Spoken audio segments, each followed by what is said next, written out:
ஆண்டவரும் இரட்சகருமாகிய இயேசு கிறிஸ்துவின் இனிதான நாமத்தில் உங்கள் யாவரையும் மறுபடியும் அன்போடு கூட நான் வாழ்த்துகிறேன். இந்த ஆராதனை நேரத்தில் கர்த்தர் உங்களோடு பேசப் போகிறார். கர்த்தருடைய வார்த்தை கேட்க வேண்டும் என்கிற வாஞ்சையோடும் நம்பிக்கையோடும் வார்த்தைக்கு நேராய் கவனத்தை திருப்புங்கள். அவர் உங்களோடு பேசுவார், உங்களை பலப்படுத்துவார், உங்களை ஆசீர்வதிப்பார். கர்த்தருடைய பிள்ளைகளை கனத்துக்குரிய பாத்திரம் என்கிற தலைப்பிலே நாம் கர்த்தருடைய வார்த்தைகளை தியானித்து கொண்டிருக்கிறோம்.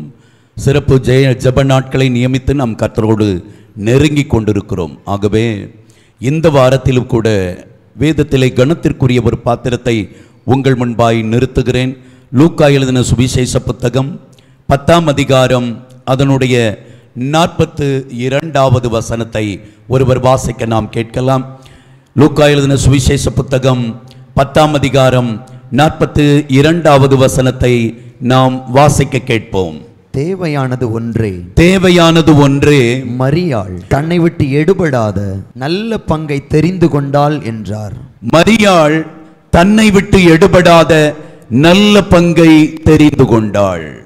கர்த்தருடைய பிள்ளைகளே, மரியாள் என்கிற பாத்திரத்தை உங்கள் முன்பாய் நிறுத்துகிறேன். மார்த்தாள் மரியாள் என்கிற இரு பாத்திரங்களை இங்கே நாம் பார்க்க முடியும். இதிலே கனத்திற்குரிய பாத்திரமாய் மரியாள் காணப்படுகிறதை நாம் வேதத்திலே அறிந்து கொள்ள முடியும். கர்த்தருடைய பிள்ளைகளே, இந்த மரியாளை குறித்து வேதம் சில காரியங்களை நமக்கு கோடிட்டு அழுத்தமிட்டு காட்டியிருக்கிறது. அவைகளை உங்களுக்கு வேகமாக உங்களுக்கு புரியும்படி எடுத்து காண்பித்து நீங்களும் ஒரு மரியாளாய் காணப்பட வேண்டும், உங்கள் வாழ்க்கையில் அப்படிப்பட்ட ஜீவியம் வெளிப்பட வேண்டும் என்கிற ஆசையோடும் தாகத்தோடும் வாஞ்சையோடும் நானும் எனக்குள் இருக்கிற பரிசுத்த ஆவியானவரும் இங்கே உங்கள் நடுவிலே வேலை செய்ய போகிறோம். ஹல்லேலூயா. கர்த்தருடைய பிள்ளைகளே, இந்த மார்த்தாள் மரியாள் இவர்களுக்கு ஒரு சகோதரன் லாசரு. இவர்கள் இருந்த கிராமம் பெத்தானியா என்று வேதம் சொல்லுகிறது. இந்த பெத்தானியா கிராமத்திற்கு இயேசு வருகிறார். லூக்கா 10ஆம் அதிகாரம் அதனுடைய 38வது வசனத்தை பாருங்கள். அந்த வசனம் இப்படியாய் சொல்லுகிறது, வாசிக்கலாம். பின்பு அவர்கள் பிரயாணமாய் போகையில் அவர் ஒரு கிராமத்தில் பிரவேசித்தார். அங்கே மார்த்தாள் எனும் பெயர் கொண்ட ஒரு ஸ்திரீ அவரை தன் வீட்டிலே ஏற்றுக்கொண்டாள். ஹல்லேலூயா. இயேசு பெத்தானியா என்கிற அந்த கிராமத்தில் பிரவேசித்தார். உள்ள நுழைகிறார், என்ட்ரன்ஸ். இப்போதான் உள்ளே நுழைகிறார். பிரவேசிக்கும் பொழுது வேதம் மிக தெளிவாய் ஒரு காரியத்தை சொல்லுகிறது. மார்த்தாள் என்னும் பெயர் கொண்ட ஒரு ஸ்திரீ அவரை தன் வீட்டிலே ஏற்றுக்கொண்டாள். ஹல்லேலூயா. இயேசுவை முதலாய் சந்தித்தது மரியாள் அல்ல, மார்த்தாள். இயேசுவை தன் வீட்டிற்கு அழைத்தது மரியாள் அல்ல, மார்த்தாள். கர்த்தருடைய பிள்ளைகளே, மார்த்தாள் இயேசுவை பார்த்தவுடனே இந்த இயேசு எல்லோரிலும் விசேஷித்தவர். ஹல்லேலூயா. யார வீட்டுக்கு கூப்பிட விரும்புவோம்? யார் வீட்டுக்கு வந்தா நல்லா இருக்கும்னு விரும்புவோம்? ஒன்று, அந்த ஆளை நமக்கு ரொம்ப பிடிக்கணும், இல்லை அந்த ஆள் மூலமாக நமக்கு ஏதோ ஒரு நன்மை கிடைக்கணும், அல்லது அந்த ஆள் ஒரு நல்ல ஒரு மதிப்பிற்குரிய நபராய் இருக்கணும். கர்த்தருடைய பிள்ளைகளே, அப்படிப்பட்ட ஒரு பார்வை அந்த மனிதர்கள் மீது விழும் பொழுதுதான் அவர்களை நம்முடைய வீட்டிற்கு நாம் அழைப்போம். மார்த்தாள் இயேசுவை பார்க்கிறாள். இவரை நம் வீட்டிற்கு அழைக்க வேண்டும், இவரை நம் வீட்டில் ஏற்றுக்கொள்ள வேண்டும் என்று சொல்லி இயேசுவை அவள் அழைத்து தன் வீட்டிற்கு கூட்டி போகிறாள். ஹல்லேலூயா. நல்ல வேலையை செய்தாள், நல்ல வேலையை செய்கிறாள். வீட்டிற்கு அழைத்து கொண்டு போய் மார்த்தாள் இயேசுவை அமரச் செய்தாள். ஹல்லேலூயா. உங்க வீட்டுக்கு ஒரு கெஸ்ட் வராங்க, வந்த உடனே என்ன பண்ணுவீங்க? உட்காருங்க, ஃபர்ஸ்ட் உட்காருங்க. அமர வைத்தாள். அடுத்து ஒருவேளை அவருக்கு வேண்டிய உபசரணைகளை செய்திருக்கலாம். ஒரு ஜூஸோ ஒரு காஃபி டீயோ அல்லது கொஞ்சம் சாப்பிடுவதற்கு ஏதோ ஒரு உணவோ கொடுத்து அவரை உபசரித்திருக்கலாம். அமர்த்தினால், உபசரித்தாள், அதோடு முடித்து கொண்டால், காரணம் அவளுக்கு அவளுடைய வேலை பிரதானமாயிருந்தது. உட்கார வைத்துவிட்டு அவள் தன்னுடைய வேலைகளை செய்வதிலே இறங்கிவிட்டாள். கர்த்தருடைய பிள்ளைகளே, உள்ளே வந்த இயேசு அமர்ந்திருக்கிறார். மார்த்தாள் வேலை செய்யும்படியாய் போய்விட்டாள். இப்பொழுது மரியாள், இவளை குறித்து வேதம் சொல்லுகிறது. லூக்கா எழுதின சுவிசேஷ புத்தகம் 10ஆம் அதிகாரம் அதனுடைய 39வது வசனத்தை வாசிக்க நாம் கேட்போம். அவளுக்கு மரியாள் எண்ணப்பட்ட ஒரு சகோதரி இருந்தாள். அவள் இயேசுவின் பாதத்தருகே உட்கார்ந்து அவருடைய வசனத்தை கேட்டுக்கொண்டிருந்தாள். மரியாள் எண்ணப்பட்ட ஒரு சகோதரி இந்த மார்த்தாளுக்கு இருந்தாள். அவள் இயேசுவின் பாதத்தருகே உட்கார்ந்து அவருடைய வசனத்தை, அவருடைய வாயிலிருந்து பிறக்கிற வார்த்தைகளை கேட்டுக்கொண்டே இருந்தாள். ஹல்லேலூயா. கேட்டாள் என்று சொல்லப்படவில்லை, கேட்டுக்கொண்டிருந்தாள். அப்படின்னா என்ன? அதை அதிகமாய் இன்னும் நேரம் எடுத்து அவள் இயேசுவின் பாதத்தருகே உட்கார்ந்து கேட்டுக்கொண்டிருந்தாள்.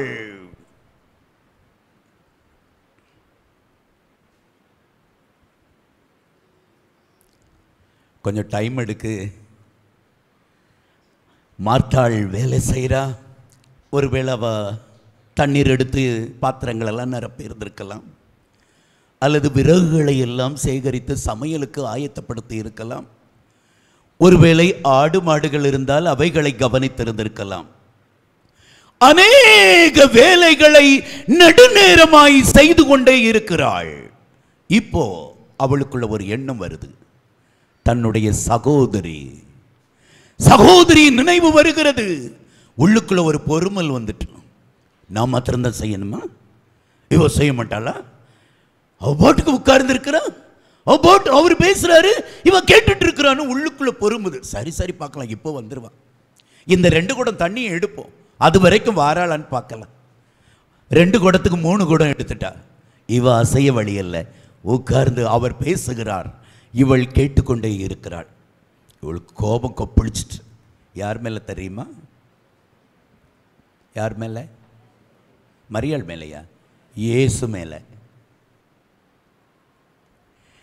வீட்டுக்கு கூப்பிட்டு வந்த ஆளு வீட்டிலே இயேசுவை அழைத்து வந்து அவரை ஏற்றுக்கொண்டு உபசரித்த ஆள் இப்போ இயேசுவிடம் போய் கொப்பளிக்க ஆரம்பித்து விட்டாள். உள்ள இருக்கிற அப்படி கோபத்தை, நான் ஒத்தையோ இவ்வளவு வேலைகளை செய்யணும், இவன் மாத்திரம் ஜம்முன்னு உட்கார்ந்து அப்படியே கேட்டுட்டு இருப்பா.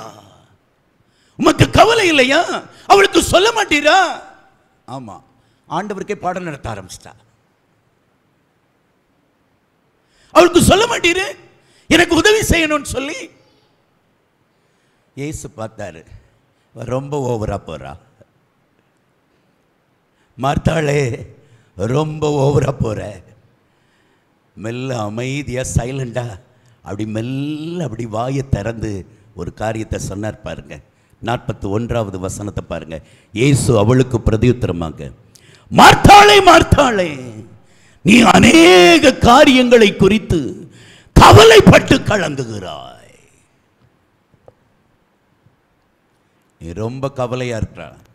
நீ நிறைய வேலையை குறித்தே கவலைப்படுற, உலகத்தை குறித்தே கவலை, உலகத்தில் பணம் சேர்ப்பதை குறித்தே கவலை. அந்த வீட்டை எப்படியாவது கட்டி முடிச்சிடணும், இந்த பிள்ளையை எப்படியாவது திருமணம் முடிச்சு கொடுத்துடணும், இந்த காரியத்தை எப்படியாவது முடிச்சிடணும், இப்படி நிறைய அதை செஞ்சிடணும், இதை செஞ்சிடணும், அப்படி செஞ்சிடணும், இப்படி செஞ்சிடணும், இப்ப முடிச்சிடணும், அப்ப முடிச்சிடணும், இப்படி நிறைய கவலை உங்களுக்கு இருக்கு பாருங்க. அந்த மாதிரி தான் அவளுக்கு இருந்தது. வந்திருக்கிற ஆள் யாருங்கிறத 1% கூட உணர்ந்து பார்க்கல. சபையே, கர்த்தரை ஆராதிக்க வந்திருக்கிறாயே, யாரை நீ ஆராதிக்க வந்திருக்கிறாய்? அவரை குறித்து கொஞ்சமாவது உனக்கு அறிவு உண்டோ? இயேசுவை அறிந்திருக்கிறாயா? இயேசுவை தெரிந்திருக்கிறாயா? இயேசுவை அழைத்து கொண்டு வந்தாய், நல்லது. இயேசுவை அமரச் செய்தாய், நல்லது. இயேசுவை உபசரித்தாய், நல்லது. வந்தவர் யார் என்பதை தெரிந்தாயா? உன் வீட்டிற்கு வந்திருப்பது யார்? மார்த்தாளே, யார் என்பதை அறியாமல் போய்விட்டாய். உன் வீட்டிற்கு வந்திருக்கிற இயேசுவாகிய நான் எப்படிப்பட்டவர் என்பதை நீ அறியாமல் இருக்கிறாய். யாரை கூட்டிட்டு வந்திருக்கிறோம்? வீட்டுக்கு வந்திருக்கிற ஆள் யாரு? அதெல்லாம் போயிடுச்சு. அவளுக்கு வேலை வேலை வேலை வேலை வேலை வேலையை விட்டுறக்கூடாது, வேலையை செஞ்சு முடிச்சிடணும், வேலையிலே கவனமா இருக்கு. ஆண்டவர்கிட்ட வந்து கொக்கரிச்சுட்டு இருக்கிற இயேசு சொன்னார், மார்த்தாளே மார்த்தாளே, நீ அநேகம் காரியங்களை குறித்து கலங்குகிறாய், ஆனால் தேவையானது ஒன்றே. ஹல்லேலூயா. மரியாள் தன்னை விட்டு எடுபடாத நல்ல பங்கை தெரிந்து கொண்டாள். ஹல்லேலூயா. நல்ல பங்கை தெரிந்து கொண்ட நல்ல ஒரு பாத்திரம்தான் கனத்துக்குரிய பாத்திரமாய் மாறும். நல்ல பங்காகிய இயேசுவை தெரிந்து கொள். ஐயா, சபைக்கு வந்தா மட்டும் போதாது, ஆராதனையில் வந்து உட்கார்ந்து இடம் பிடிச்சா மட்டும் போதாது. இயேசுவுக்கு நீ இடம் கொடு. இயேசுவை அறிந்து கொள். அவர் யார்? அவர் உன்னிடத்தில் என்ன எதிர்பார்க்கிறார்? ரட்சிக்கப்பட்டியா? ரட்சிக்கப்படு. மனம் திரும்ப இருக்கியா? மனம் திரும்பு. பரிசுத்தாவியை பெற்றிருக்கியா? பரிசுத்தாவியை பெறு. இதெல்லாம் ஒண்ணுமே கிடையாது. ஆராதனைக்கு வந்துடுறது. கர்த்தருடைய பிள்ளையே, அவருக்குள் என்ன இருக்கிறது என்பதை தெரிந்து கொள். இங்க ஒரு கண்ணாடி கிளாஸ் இருக்கு, இதுல தண்ணி இருக்கு. இது இங்க வைக்கப்பட்டிருக்கு. எனக்கு பயங்கர தாகம், எனக்கு பயங்கர தாகம். வெளியே போயிட்டு வெயிலெல்லாம் அங்கிட்டு இங்கிட்டு அலைஞ்சி சோர்ந்து டயர்டாக வாரேன். இந்த கண்ணாடி கிளாஸ் இருக்கு, கிளாஸ்ல தண்ணியும் இருக்கு. ஆனா இந்த தண்ணியை குடிச்சா என் தாகம் தீரும், என் களைப்பு மாறிடும், எனக்குள்ள ஒரு உற்சாகம் பலன் வந்துருங்கிறது இந்த மைண்டுக்கு தெரியலன்னு வச்சுக்கோங்களேன். இதுல இருக்கிற தண்ணியை குடிக்கணுங்கிற அறிவு எனக்குள்ள இல்லை என்றால் என் தாகம் தீர்க்கப்படாதையா. நான் இதுக்கே சுத்தி சுத்தி ஐயோ தாகமா இருக்கு, தாகமா இருக்கு, தாகமா இருக்கு, தாகமா இருக்கு. ஆனா முன்னாடி கிளாஸ்ல தண்ணி இருக்கு. இப்படி தங்க நிறைய நேரம், அநேக நேரங்கள்ல தாகம் தீர்க்கும் ஜீவநதியாகிய இயேசுவை முன்னாடி வச்சிருக்கிறோம். ஆனா அவர் யார் என்பதையும் அவருக்குள் இருப்பது என்ன என்பதையும் தெரியாததினால் அநேக நன்மைகளை இழந்து நிற்கிறோம். இந்த மரியாள் அதை கண்டுபிடித்து விட்டாள். ஹல்லேலூயா. ஆட்டை அவுத்து கட்டுறது பிறகு கட்டிக்கலாம், மாட்டு தொழுவத்தை கிளீன் பண்றத பிறகு பார்த்துக்கலாம், சாப்பாடு ஒரு நாள் சாப்பிடட்டா என்ன, இவரை விட்டுறக்கூடாது. இவர் அடுத்து எப்பொழுது என் வீட்டிற்கு வருவாரோ தெரியாது, இவரை நான் பயன்படுத்திக் கொள்ள வேண்டும். அவருடைய பாதத்தை விட்டு அவளால் அசைய முடியல. ஹல்லேலூயா. மரியாளை குறித்து வேதம் சொல்லுகிறது, இயேசுவின் பாதத்தருகே உட்கார்ந்தாள். உட்கார்றீங்களா? உட்கார்றீங்களா அக்கா, அண்ணா உட்கார்ந்தியா? இன்னைக்கு காலையில ஆராதிக்க வந்திருக்கிறியே, அவருடைய பாதத்தில் உட்கார்ந்தியா? பிள்ளைகளே வந்து வரிசையா உட்கார்ந்து இருக்கிறீங்களே, ஆண்டவருடைய பாதத்தில் உட்கார்ந்தியாடா? உனக்கு உட்கார முடியல. ஏன் தெரியுமா? நீ அறிச்சிக்கல, உனக்கு தெரியல. இயேசுன்னா யாரு, அவருடைய பாதத்தருகே உட்கார்ந்தால் என்ன பலன் கிடைக்கும் என்பதை நீ இன்னும் சரியாய் தெரிந்து கொள்ள ஒரு 10 நிமிடம் உனக்கு ஆண்டவரோடு நேரம் செலவிட முடியாது. மரியாள் நேரம் போயிட்டே இருக்குமா, மணி ஆயிட்டே இருக்கு, இவளால் எழும்ப முடியல. காரணம், அந்த பாத அருகே, அந்த பாதத்தின் அருகே அமர்ந்திருந்த அந்த மரியாள் கிறிஸ்துவின் பாதத்தில் இருக்கிற அந்த மகிமையை அவள் உணர்ந்திருந்தாள், அவள் தெரிந்திருந்தாள். லூக்கா எழுதின சுவிசேஷ புத்தகம் 7ஆம் அதிகாரம்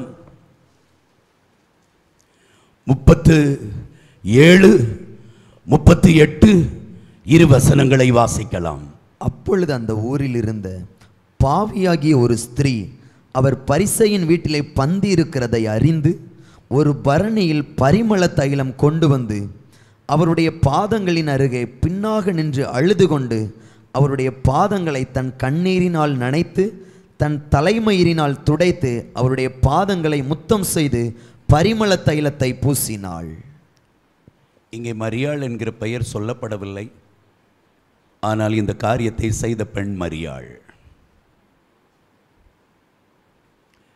வேதத்தில் அநேக இடங்களில் அது சொல்லப்பட்டிருக்கிறது. நீங்கள் யோவான் 11ஆம் அதிகாரத்திற்கு வருவீர்கள் என்றால் மரியாள் என்பது தெள்ள தெளிவாய் எங்கே சொல்லப்பட்டிருக்கிறது. யோவான் 11ஆம் அதிகாரம் 2வது வசனம். கர்த்தருக்கு பரிமள தைலம் பூசி தன் தலைமயிரால் அவருடைய பாதங்களை துடைத்தவள் அந்த மரியாளை அவளுடைய சகோதரனாகிய லாசரு வியாதியாயிருந்தான். இயேசுவின் பாதத்தில் யார் தெரியுமா இருக்க முடியும்? அவருடைய பாதத்தின் மகிமையை தெரிந்தவர்கள்தான். ஆமாயா, நீ உலகத்தின் எந்த உச்சில ஏறி உட்கார்ந்தாலும் சரி, அவர் பாதத்தில் ஒரு 10 நிமிஷம் உட்கார்ற பாரு, அதிலிருந்து கிடைக்கிற இன்பத்தையும் சமாதானத்தையும் ஆசீர்வாதத்தையும் எங்கேயும் பார்க்க முடியாது. இயேசு முதல் முறையாக அந்த பெத்தானியாவுக்கு வந்த பொழுது சீமோன் என்கிற பரிசேயனுடைய வீட்டிலே அவர் பந்தி இருக்கிறார். மரியாள் இதை கேள்விப்படுகிறாள். வேதம் சொல்லுகிறது, லூக்கா 7ஆம் அதிகாரத்தில் பாவியான ஒரு பெண். இந்த மரியாள் பாவத்தில் வாழ்ந்து கொண்டிருந்தாள். என்ன பாவம் என்று சொல்லப்படவில்லை.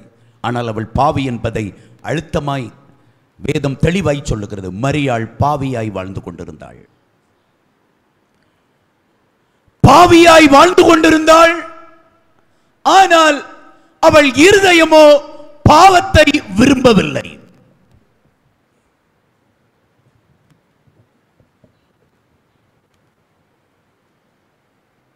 நீ பாவியா இருந்தா கூட பரவாயில்ல,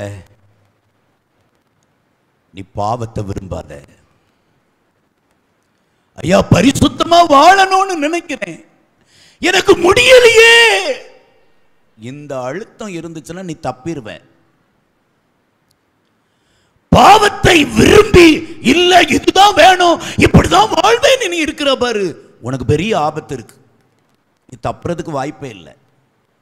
இந்த மரியாளை குறித்து பாவி என்று வேதம் தெளிவாய் சொல்லுகிறது. ஆனால் இவள் பாவத்தை வெறுத்தாள். இவளுடைய இருதயம் பரிசுத்தத்தை விரும்பியது. ஆகவே இந்த பரிசுத்தத்தை எங்கே பெற்றுக்கொள்ளலாம் என்பதை அவள் அறிந்தவளாய் இயேசு வந்திருக்கிறார்னு தெரிந்தவுடனே அந்த சீமோன் அந்த பரிசேயனுடைய வீட்டில் அவர் பந்தி இருக்கும் பொழுது அநேக ஜனங்கள் வந்திருக்கிறார்கள். இவள் ஒரு பரணியிலே பரிமள தைலத்தை எடுத்துக்கொண்டு அந்த வீட்டிற்குள்ளே ஓடுகிறாள். அழுகிறாள். யார் தெரியுமா பாவ மன்னிப்பு பெற முடியும்? பாவத்தின் நிமித்தமாய் அழுகிறவன் தான். நீ செஞ்ச பாவத்தை குறித்து என்னைக்கு மனம் வருந்தி ஒரு சொட்டு கண்ணீர் விடுறியோ அன்னைக்கு தான் பாவ மன்னிப்பை கிடைக்கும். அழாம உணராம ஒன்றும் கிடைக்காது. இயேசுவே என் பாவத்தை மன்னியும், நான் பாவமாய் இருக்கிறேன், என் பாவத்தை எல்லாம் மன்னித்து விடும். இப்படி ஃபார்மெட்டா உன் ஜெபம் இருக்கும் என்றால் பாவ மன்னிப்பை பெற்றுக்கொள்ள முடியாது.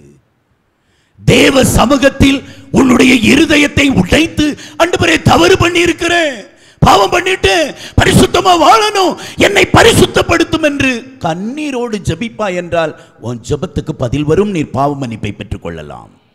ஹல்லேலூயா. பாவ மன்னிப்பை பெறுவதற்கு முன்பாக பாவ துக்கம் அவசியம். பாவத்தை குறித்து துக்கப்பட வேண்டும். தகப்பனை விட்டு தூரம் போன இளைய மகன் பாவத்தின் நிமித்தம் வருத்தம் அடைந்தான். துக்கம் வந்துச்சு. ஐயோ, எவ்வளோ நல்ல இடத்த விட்டுட்டு இங்க வந்துட்டேனே, மறுபடியும் எங்க அப்பாட்ட போகணுமே. சேர்ப்பாரோ சேர்க்க மாட்டாரோ, ஒருவேளை மகனா சேர்க்கலனாலும் வேலைக்காரனா சேர்த்துக் கொள்ளணும்.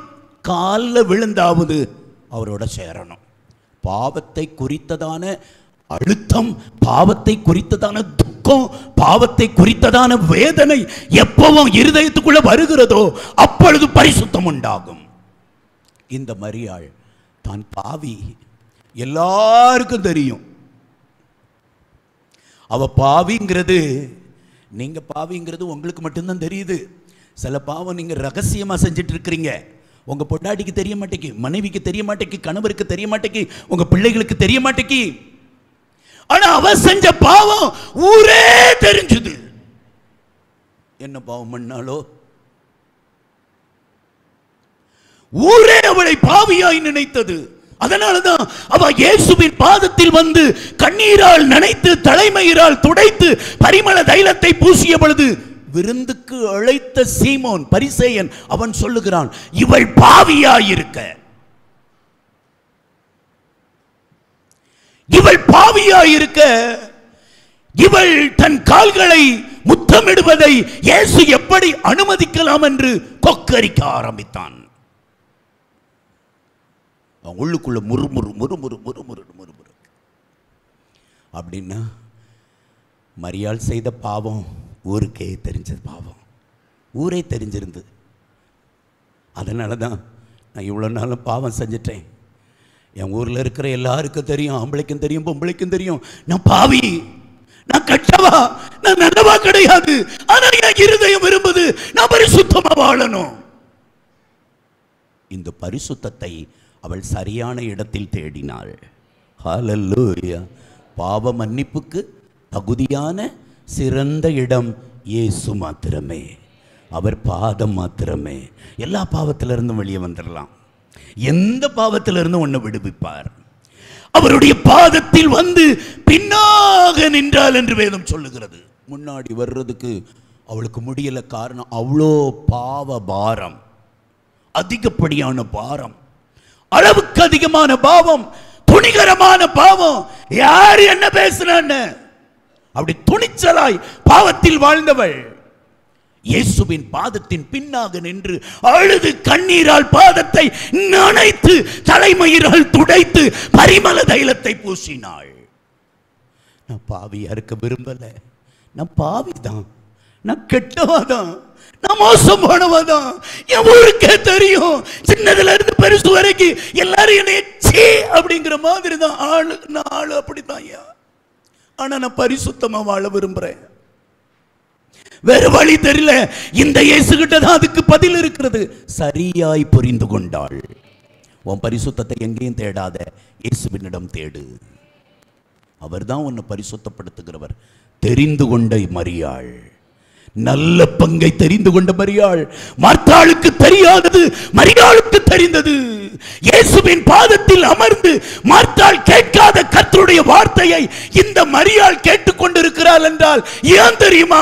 அந்த பாதத்துல என்னைக்கு விழுந்து அழுது கண்ணீர் சிந்தி அந்த பாதத்தை பரிமள தைலத்தினால் என்னைக்கு பூசி கனப்படுத்தினாலோ அன்னைக்கே உள்ள இருந்த பாவம் எல்லாம் போயிட்டு அவ இருதயம் பரிசுத்தமாயிட்டு அவ கர்த்தருக்குள்ள பரிசுத்தமாட்டி ஆயிட்டா. அதனாலதான் என்னை பரிசுத்தப்படுத்திய இயேசு என் வீட்டுக்கு வந்திருக்கிறாரு. என்னெல்லாமோ பண்ணி பார்த்தேன், இந்த பாவத்திலிருந்து வெளியே வந்துடலான்னு எனக்கு முடியல. இந்த இயேசு தானே, இந்த பாதத்துல தானே என் பரிசுத்தத்தை வாங்கினேன், இந்த பாதத்துல தானே எனக்கு வாழ்வு கிடைச்சிச்சு. இந்த பாதத்தை விட்டு எங்கேயும் போக மாட்டேன். என் அக்கா திட்டுனாலும் பரவாயில்ல, என் அக்கா என்ன சொல்லி என்ன பேசினாலும் பரவாயில்ல, இந்த இயேசுவின் பாதத்தை விட்டு எங்கேயும் போக மாட்டேன். உனக்கு ஜெபம் இல்லை, உனக்கு வேத தியானம் இல்லை. ஏன் தெரியுமா? நீ அந்த பாதத்தை சரியா புரியல. இன்னும் மண்டைக்கு ஏறல. நீ சபைக்கு வாரா, நீ ஆராதிக்கிறா, நீ காணிக்க போடுறா, ஆனா யாருக்கு கொடுக்கிறா, அவர் யார் என்பதை அவருக்கு உள்ளிருப்பதை தெரியல. அதனாலதான் உனக்கு தனி ஜபம் இல்லை, உனக்கு உபவாச ஜபம் இல்லை, உனக்கு தேவனோடு உறவும் இல்லை, ஆண்டவரோடு கூட நெருங்கிய பழக்கம் இல்லை, பரிசுத்த ஆவியுடைய ஐக்கியமும் இல்லை. நல்லா தெரிஞ்சிருந்து என்ன பெற்றிருப்ப. ஒன்று மாத்திரம் சொல்லிக்கிறேன் சபையே, பரலோகம் சமீபமாக இருக்கு, சீக்கிரத்தில் கண்டுபிடிச்சு ஓடி வந்துரு. அவர் யாருங்கிறத தெரிஞ்சுக்கோ. மியான்மரில் 2000 பேர் செத்துட்டாங்க. அந்த நிலநடுக்கம் இன்னைக்கும் நாளைக்கும் நம்ம ஊருக்கு வந்தா நாளை கழிச்சு நாம இருக்க மாட்டோமே. இன்னும் இயேசுவின் பாதத்தில் உட்காரல, இன்னும் அழல, இன்னும் பரிசுத்தத்தை வாங்கல, இன்னும் கர்த்தருடைய வார்த்தைக்கு உன் இருதயம் துடிக்கலையே.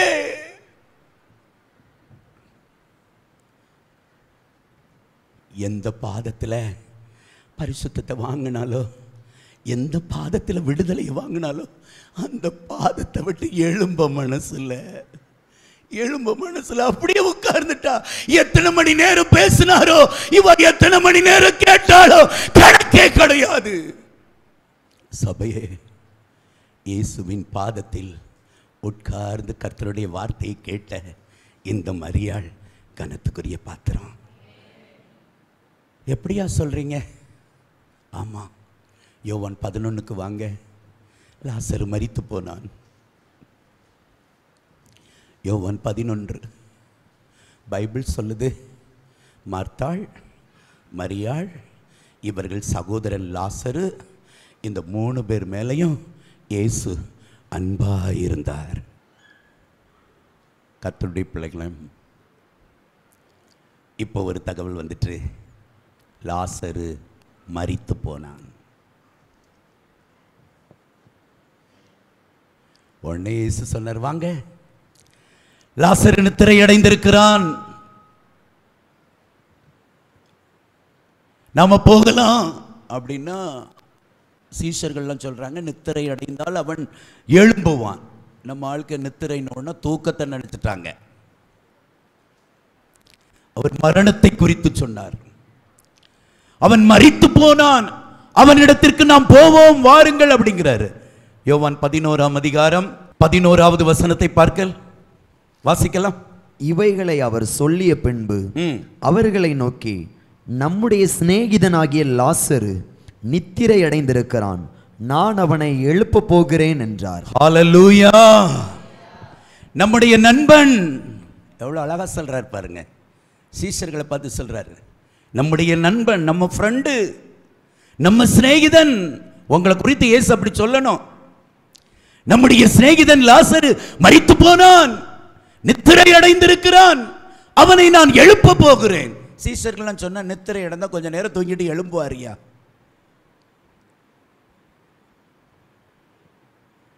13வது வசனம் சொல்லுகிறது, இயேசுவானவர் அவனுடைய மரணத்தை குறித்து அப்படி சொன்னார். அவர்களோ நித்திரை செய்து இளைப்பாறுகிறதை குறித்து சொன்னார் என்று நினைத்தார்கள். ஆகவே அவங்க சரியா மீனிங் பண்ணல, சரியா அவங்க பொருள் அறிந்துக்கல. அப்படிங்கிறதுனால திரும்பவும் சொல்றார் 14, லாசரு மரித்து போனான் என்று வெளிப்படையாய் சொல்லி, நான் இங்கே இராததினால் நீங்கள் விசுவாசம் உள்ளவர்கள் ஆகிறதற்கு ஏது உண்டென்று உங்கள் நிமித்தம் சந்தோஷப்படுகிறேன். இப்பொழுது அவனிடத்தில் போவோம், வாருங்கள். ஹல்லேலூயா. இப்போ ஓப்பனா சொல்லிட்டாரு, லாசரு மரித்து போனான், நாம் அவனிடத்தில் போவோம், வாருங்கள். தோமா தட்டுப்புட்டுன்னு சொன்னாரு, இவரும் எங்க தான் போறாரு, சாக போறாரு அப்படின்ட்டு. அவரோடு கூட நாமும் செத்து போகலாம். எப்படி ஆட்களை வச்சிருக்கிறார் பாருங்க. இப்போ வந்தாச்சு, பெத்தானியாவுக்கு வருகிறார். கர்த்தருடைய பிள்ளைகளே, பைபிள் சொல்லுது, லாசரு மரித்ததுனால அந்த மார்த்தாள் மரியாள் வீட்டில் எக்கச்சக்கமான கூட்டம். எதுக்காக தெரியுமா? அந்த இறப்பின் துக்கத்திலிருந்து, அந்த மரண துக்கத்திலிருந்து அவர்களை வெளியே கொண்டு வருவதற்காக, அந்த துக்கத்தில் இருந்து அவர்களை மேலே கொண்டு வருவதற்காக அவர்களுக்கு ஆறுதல் சொல்லும்படியாய் ஒரு கூட்டம் அந்த வீட்டில் இருந்தது. இயேசு பெத்தானியா வருகிறார். வந்தார்களா? வரும்போது வேதம் சொல்லுகிறது, கர்த்தருடைய பிள்ளையே, மார்த்தாள் கேள்விப்படுகிறாள். இயேசு வருகிறார் என்பதை முதலில் கேள்விப்பட்டது ஆரம்பத்திலையும் மார்த்தா தான், இப்பவும் மார்த்தாள் தான். ஹல்லேலூயா. நல்ல மார்த்தாள். ஆனா தெரிஞ்சிக்க வேண்டியதை தான் தெரிஞ்சிக்கல. கேள்விப்பட்டாள். நம்ம வீட்டில் ஒரு மரண துக்கத்தில் இருக்கிறோன்னு வச்சுக்கோங்களேன். ஒரு வீட்டில் ஒரு மரண துக்கம். யாரோ ஒருத்தர் துக்கம் விசாரிக்கிறதுக்காக பஸ் ஸ்டாண்ட்ல இருந்து வராரு. ஓடி போய் வரவேற்க போவோம். வரட்டும் ஐயா.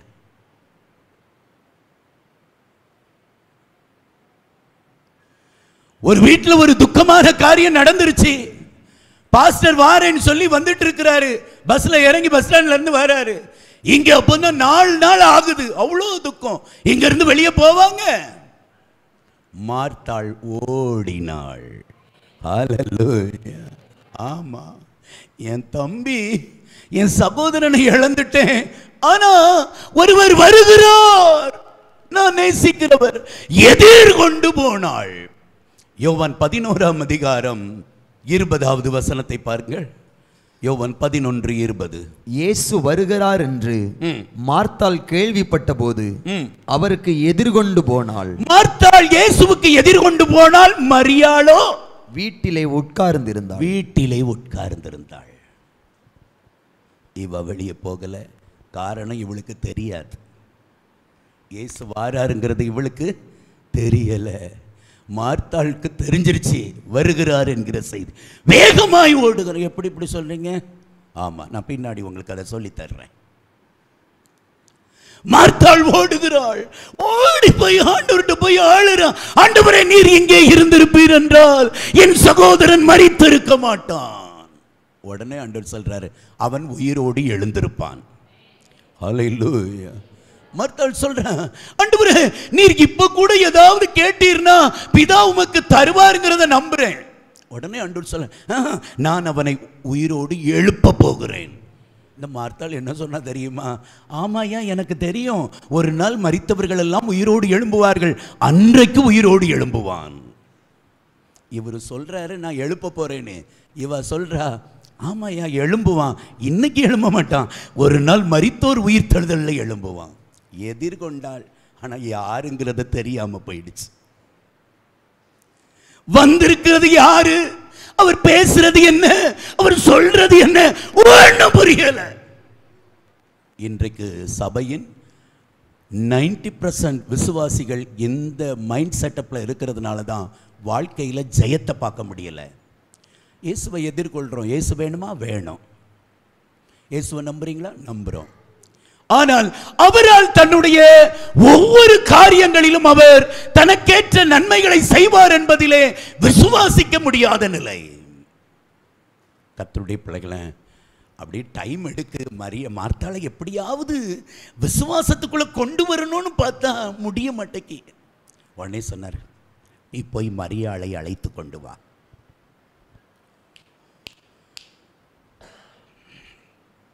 இவர் போயிருக்கலாம்ல. அது துக்க வீடு. அது துக்க வீடு. அங்க துக்கத்தில் அழுதுட்டு இருக்கிறாங்க. இவர் போகாம அவளை இங்கே அழைத்து கொண்டு வா.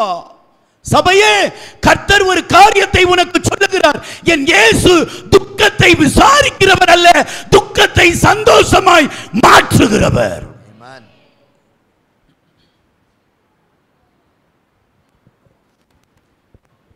அவருக்கு வீட்டுக்கு போக வேண்டிய தேவையில்லை. பிரச்சனை எங்க இருக்கோ அங்க போவார். ஹல்லேலூயா. எங்க தம்முடைய வல்லமையை வெளியரங்கமாக்கணுமோ அங்க வெளியரங்கமாக்குவார். வீட்டுக்கு போன வேலை நடக்காது. மரியாளை அழைத்து கொண்டு வா. இப்போதான் செய்தி மரியாளுக்கு போகுது. மார்த்தாள் வேகமா ஓடி வாரா. அங்க நிறைய பேர் அழுதுட்டு இருக்கிறாங்க. இயேசு வந்தது அவங்களுக்கு தெரியாது. இவர் ரகசியமா மரியாள் காதுல போய், போதகர் வந்திருக்கிறார், உன்னை அழைக்கிறார். ஹல்லேலூயா.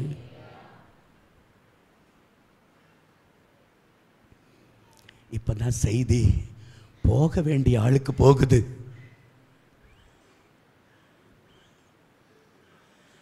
மரியாளே, போதகர் வந்திருக்கிறார், உன்னை அழைக்கிறார். ஓடுனா ஓட்டும், வந்தா வரட்டும், போனா போட்டும். என் தம்பி போயிட்டான், என் சகோதரன் போயிட்டான், நான் எங்க போறது? அவரை வர சொல்லுங்க. வாய்ப்பில்லை. ஓடுறா ஓடுறா ஓடுறா. அங்கேயே நின்றிருந்தார். ஹல்லேலூயா.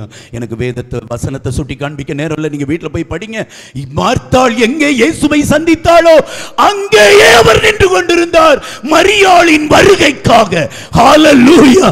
கனத்துக்குரிய பாத்திரமே, நீ வர வேண்டிய எல்லைக்கு கர்த்தர் உன்னை அழைக்கிறார். அங்கே உனக்காக ஒரு அற்புதத்தை செய்ய அவர் காத்திருக்கிறார்.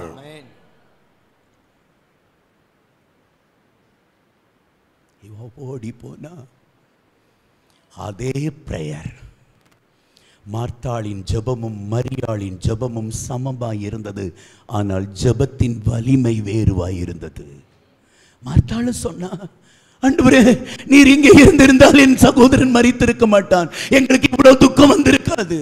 மரியாள் இப்போ அழுறா, ஆண்டவரே நீர் இங்கே இருந்திருப்பீரானால் எங்கள் சகோதரன் மரித்திருக்க மாட்டான்.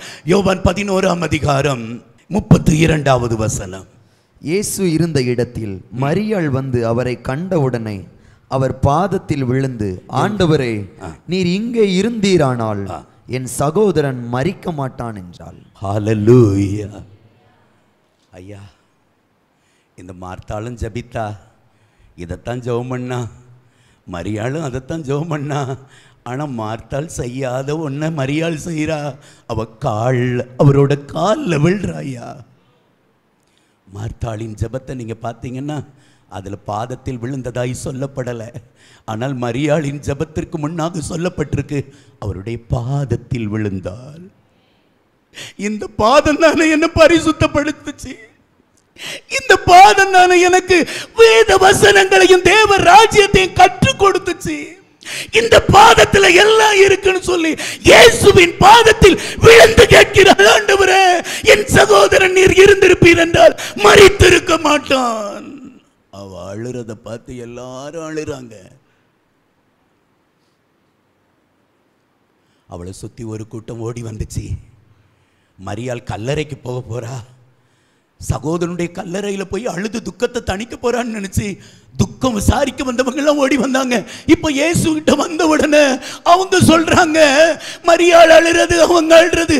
இப்ப அழுகைக்கு மத்தியில சிலர் சொல்றாங்க, எவ்வளோ சிநேகமா இருந்தார் இந்த லாசர் மேல, எத்தனை வியாதியஸ்தர்களை குணமாக்கினார், எவ்வளவு குருடனுக்கு பார்வை, எவ்வளவு முடவனுக்கு காலை கொடுத்தாரு, எவ்வளவு சப்பானி நடந்தான், எத்தனை ஊமைய பேசினா, எத்தனை குஷ்டரோகி சொஸ்தமானா, எத்தனை பிசாசு ஓடியது, எத்தனை சத்தவர்களை எழுப்பினார்,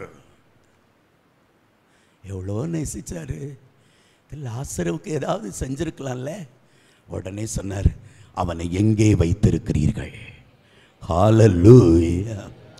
ஆமாயா, கர்த்தரை சரியாய் அறிந்தவர்கள் தெரிந்தவர்கள் ஜெபிக்கும் பொழுது காரியத்தை செயல்படுத்த ஆரம்பிப்பார் நம்முடைய ஆண்டவர். எங்க வச்சிங்க? வீட்டுக்கு வராதவர் கல்லறையை நோக்கி போகிறார். அவர் துக்கத்தை விசாரிக்க அல்ல, துக்கத்தை சந்தோஷமாய் மாற்றுகிறவர். கல்லறைக்கு போய் அங்க போய் பார்த்தா அது ஒரு குகை. அந்த குகையில ஒரு பெரிய கல்லை பார்த்த உடனே சொன்னார், இந்த கல்லை அப்புறப்படுத்துங்கள். வேகமா ஓடி வாரா. எம்மா எவ்வளோ புத்தி பாருங்க. கொஞ்சம் அமைதியா இருக்கக்கூடாது. சொல்றது யாரு? வந்திருக்கிறது யாரு? இவர் சொன்னா நடக்குமே. கல்லை புரட்டுங்கள் என்றால் மார்த்தாள் இடையே நுழைந்தாயோ? வேண்டாம் வேண்டாம், 4 நாள் ஆயிடுச்சு, நாரும். அவருக்கு தெரியாது பாருங்க, இயேசுவுக்கு தெரியாது 4 நாள் ஆயிடுச்சுன்னா ஒரு பாடி நாரிரோன்ட்டு. அக்கா சொல்லி கொடுக்காங்க. மார்த்தாளுக்கு மரியாளுக்கு இதுதான் டிஃப்ரெண்ட் ஐயா. சில நேரம் உன் நன்மையை நீயே தடுக்கிற, நீதான் தட.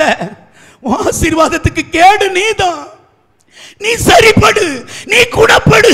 அவருடைய அற்புதத்துக்கு நீ தடையா இருக்கிற. நீ கூப்பிட்டா உண்மைதான், அவரை ஏற்றுக்கொண்ட உண்மைதான், அவருக்கு எதிர்கொண்டு ஓடுன உண்மைதான். அவர் யாருன்னு சரியா புரியல, அவர்கிட்ட எப்படி சேரணும்னு சரியா சேரல. சபையே, கர்த்தரிடத்தில் சரியாய் நெருங்கு, சரியா நெருங்கு. இயேசு பார்த்தார், இவளை விட்டா எல்லா வேலையும் சொல்லி முடிச்சிருவா, வான் பண்ணார். மாத்தாளே, எத்தனை முறை உனக்கு சொல்றது, நீ விசுவாசித்தால் தேவனுடைய மகிமையை காண்பாய் என்று நான் உனக்கு சொல்லவில்லையா? ஏற்கனவே ஒரு முறை சொல்லிட்டாரு, ஆனாலும் இவ கண்டுக்கல.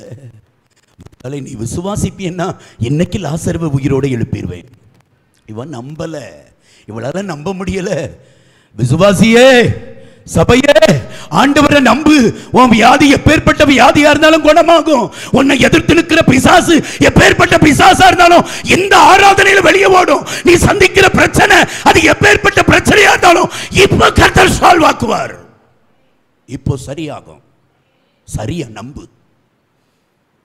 உன்னோடு போராடுகிற பாவமா இருக்கலாம், உன்னோடு எதிர்த்து நிற்கிறது பிசாசா இருக்கலாம், எந்த காரியமா இருந்தாலும் இப்போ சரி பண்ண போகிறார். ஹல்லேலூயா. மார்த்தாளவான் போயிடுத்துற, நீ விசுவாசித்தால் தேவனுடைய மகிமையை காண்பாய் என்று நான் உனக்கு சொல்லவில்லையா என்று சொன்ன உடனே கல்ல புரட்டுங்க, கல்ல புரட்டியாச்சு. கூப்பிடுகிறார், லாசருவை வெளியே வா. ஹல்லேலூயா. எப்படி கூப்பிடுறாரு?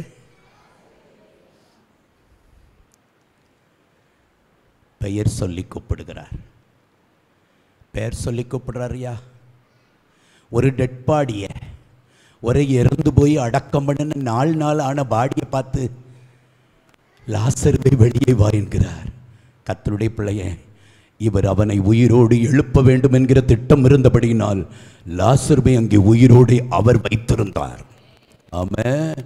ஒரு வீட்டு கதவை தட்டுறோம், அந்த அக்கா பேரை சொல்கிறோம், அண்ணன் பேரை சொல்கிறோம். ஏன்? பேரை சொல்லி கூப்பிட்டு அக்கா வருவாங்க, அண்ணன் வருவாங்க. டெட் பாடியை போய் பேர் சொல்லி கூப்பிட்ட வருமாயா? என் இயேசு அழைக்கிறார், லாசருவை வெளியே வா என்ற உடனே மரித்து 4 நாட்களான சீலைகளால் சுற்றப்பட்டிருந்த லாசரு வெளியே வந்தார். ஹல்லேலூயா. கணத்துக்குரிய பாத்திரத்தின் துக்கத்தை கர்த்தர் சந்தோஷமாய் மாற்றினார். முழங்கால் படியிடுவோமா? தொடர்பு கொள்ள வேண்டிய எங்கள் முகவரி: பாஸ்டர் டி. இன்பகுமார், இயேசுவின் பிரசன்னம் ஊழியங்கள், கர்மேல் பர்வதம், பேய்க்குளம், தூத்துக்குடி மாவட்டம், தமிழ்நாடு, இந்தியா. பின்கோடு 628613. அலைபேசி எண்கள் 9486373603 மற்றும் 7373133190. Our contact address: Pastor T. Inbakumar, Presence of Jesus Ministries, Karmel Mount, Peikulam, Tuticorin District, Tamil Nadu, India. Pin code 628613. Mobile number 9486373603 and 73731 வாரந்தோறும் வெள்ளிக்கிழமை காலை 10 மணி முதல் 1 மணி வரை பரிசுத்த உபவாச ஜெபம் நடைபெறும். வாரந்தோறும் ஞாயிற்றுக்கிழமை காலை 9:30 மணி முதல் 12 மணி வரை பரிசுத்த ஆராதனை நடைபெறும்.